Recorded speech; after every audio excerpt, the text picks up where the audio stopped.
प्रिय साथियों, आज हम देखेंगे चैप्टर 9 जिसका नाम है उपसहसंयोजी यौगिक। इसके अंतर्गत प्रश्न बैंक 2022 रसायन कक्षा 12वीं के क्वेश्चंस। इसके पहले अगर आप लोगों ने मेरे चैनल को सब्सक्राइब नहीं किया है तो चैनल को सब्सक्राइब कर लीजिए, बेल आइकॉन को प्रेस कर लीजिए। क्वेश्चन नंबर 5 है, लिगेंड क्या है, उदाहरण सहित समझाइए। तो लिगेंड या इसी को कहते हैं संलग्नी, ये होता क्या है? तो इसके लिए एक संकुल यौगिक या संकर यौगिक या उपसहसंयोजी यौगिक या कॉम्प्लेक्स कंपाउंड या कोऑर्डिनेशन कंपाउंड हमने लिया है, जो बहुत ज़्यादा हम इसका उपयोग करते हैं। K4FeCN6 आपका परिचित है। ये उदाहरण K4FeCN6 में ये जो बड़ा कोष्टक है इसको कहते हैं उपसहसंयोजन मंडल या उपसहसंयोजन क्षेत्र या समन्वयन क्षेत्र। इसके बाद बड़े कोष्टक के जस्ट बाद या उपसहसंयोजन मंडल के जस्ट बाद ये होता है केंद्रीय धातु परमाणु, डी ब्लॉक का तत्व होता है, और इसके साथ जो भी जुड़े रहते हैं उनको लिगेंड कहते हैं, और लिगेंडों की संख्या को समन्वयन संख्या कहा जाता है। बड़ा कोष्टक अगर बाद में है और उसके पहले अगर कोई है तो ये होता है केटायन और ये होता है एनायन, या इसको कहते हैं धनायन या इसको कहते हैं ऋणायन। लेकिन अगर बड़ा कोष्टक पहले हो और उसके बाद अगर कुछ हो तो बड़ा कोष्टक धनायन होता है और उसके बाद का होता है ऋणायन। तो यहाँ पर ये जो बड़ा कोष्टक है, इस बड़े कोष्टक के ऊपर ऋणायन आएगा, मतलब ये कह सकते हैं कि ऋणायनिक संकर यौगिक ये है, ऐसा कह सकते हैं। तो इसमें लिगेंड क्या है?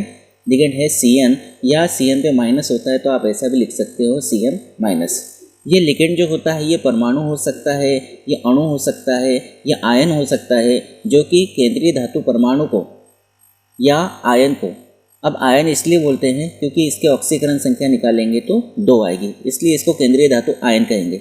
लेकिन अगर NiCO4 है तो NiCO4 में निकेल के ऑक्सीकरण संख्या 0 होती है तो उसको हम केंद्रीय धातु परमाणु कह सकते हैं। तो दोनों शब्द इसके लिए उपयोग कर सकते हैं हम। यहाँ है केंद्रीय धातु आयन। केंद्रीय धातु परमाणु भी हो सकता है, जैसे NiCO4 होता है, FeCO5 होता है, CrCO6 होता है। तो हम क्या कहेंगे कि कोई परमाणु, अणु या आयन जो कि केंद्रीय धातु परमाणु या आयन को, अब यहाँ पे परमाणु, अणु या आयन हो सकता है जो केंद्रीय धातु परमाणु या आयन को क्या करता है, ये जो लिगेंड है ये इलेक्ट्रॉन युग्म दान देता है। किसको दान देता है? केंद्रीय धातु परमाणु या आयन को, और इलेक्ट्रॉन युग्म दान देकर ये इसके साथ उपसहसंयोजी बंध बनाता है। तो इसी के आधार पर हम परिभाषा बना रहे हैं कि कोई परमाणु, अणु या आयन जो कि केंद्रीय धातु परमाणु या आयन को इलेक्ट्रॉन युग्म देकर उपसहसंयोजी बंध बनाता है, लिगेंड कहलाता है या संलग्नी कहलाता है। उसके बाद अगला क्वेश्चन है, NiCl4 अनुचुंबकीय है जबकि NiCO4 प्रतिचुंबकीय, समझाइए क्यों। तो हमको ये बताना है कि जो NiCl4 है ये अनुचुंबकीय है, मतलब इसमें आपको अयुग्मित इलेक्ट्रॉन देखने को मिलेंगे, और NiCO4 प्रतिचुंबकीय है, मतलब इसमें आपको अयुग्मित इलेक्ट्रॉन नहीं देखने को मिलेंगे। तो इसको हम समझ लेते हैं। ये देखिए, सबसे पहले हमने लिया है NiCl4 इसमें हम निकेल की ऑक्सीकरण अवस्था निकालते हैं। तो जिसकी ऑक्सीकरण अवस्था हमको निकालना है उसको हम X मानते हैं, तो इसको हमने मान लिया X प्लस। Cl 4 है तो लिखा 4, Cl पे होता है माइनस तो लिखेंगे -1 बराबर, इसके ऊपर -2 है तो यहाँ लिखेंगे -2। उसके बाद यहाँ x है, प्लस का गुणा माइनस में करेंगे तो माइनस, ये हो जाएगा 4 बराबर -2। इसको आगे हल करेंगे तो x बराबर -2, -4 इधर है, पक्षांतरण करेंगे तो +4, और इस तरह से x बराबर मिलेगा +2। इसका मतलब ये है कि जो निकेल है NiCl4 में, तो इस निकेल की ऑक्सीकरण अवस्था जो है वो +2 है। अगर हम निकेल को लेते हैं जिसका परमाणु क्रमांक होता है 28, इसको हम बांटते हैं तो 2, 8, 16, 2 में इसको बांटा जाता है। 2 को लिखते हैं 1s2, 8 को लिखते हैं 2s2 2p6, 16 को लिखते हैं 3s2 3p6 3d8 और 2 को लिखते हैं 4s2। अब हमने ये देखा है कि जो NiCl4 2- है इसमें निकल के ऑक्सीकरण अवस्था +2 है, तो +2 है तो हम लिखेंगे Ni2+ आयन। +2 का मतलब होता है 2 इलेक्ट्रॉनों की कमी। 2 इलेक्ट्रॉनों की कमी कहाँ से होगी? यहाँ से। तो क्या बचेगा? यहाँ से लेकर यहाँ तक बचेगा और 4s के दोनों इलेक्ट्रॉन कम हो जाएंगे तो हो जाएगा 4s0। हम 4s0 के बाद 4p0 भी लिख सकते हैं। तो आप देखेंगे कि 3D में 8 इलेक्ट्रॉन है, लेकिन इसके पहले के सभी उपकोष पूर्णतः भरे हुए हैं। तो हम यहाँ पर बनाएंगे 3D से, तो ये 3D जिसमें 5 ऑर्बिटल रहते हैं, उसके बाद 4s में 1 ऑर्बिटल होता है और 4p में 3 ऑर्बिटल होते हैं, ये वैकेंट है।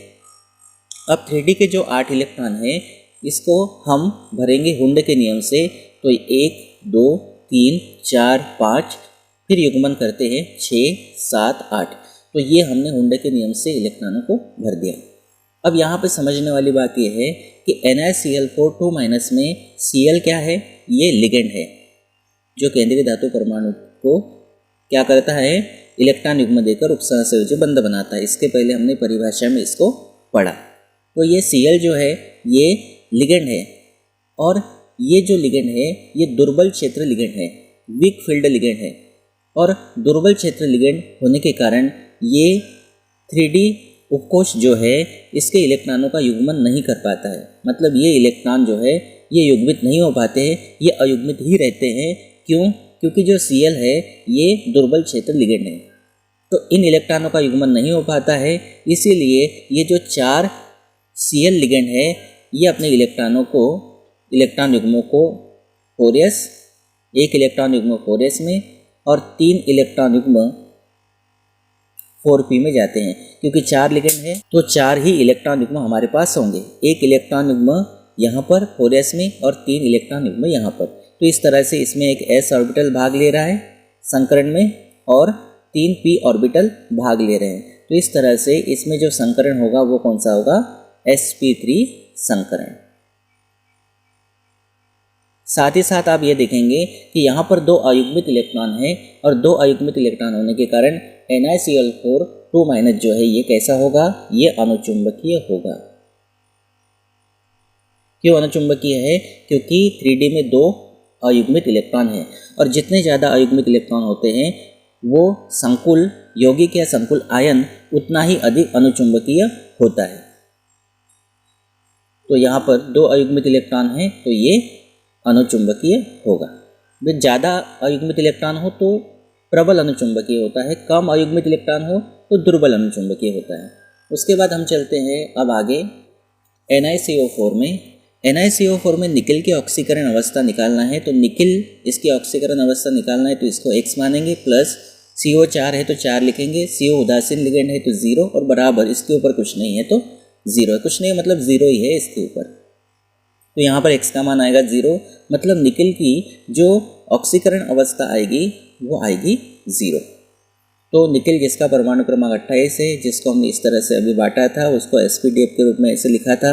अब निकल की ऑक्सीकरण अवस्था 0 है, मतलब यहाँ से कोई भी इलेक्ट्रॉन कम नहीं होगा। तो ये जैसा का वैसा ही हमने लिख के रखा है। अब 3D के पहले के सभी उपकोष पूर्णतः भरे हुए हैं, तो 3D में 8 इलेक्ट्रॉन हैं। तो ये 3D जो उपकोष है जिसमें 5 ऑर्बिटल है, इनको बनाने के बाद 8 इलेक्ट्रॉनों को हुंड के नियम से भर देंगे, जैसा इसके पहले अभी हमने थोड़ी देर पहले भरा।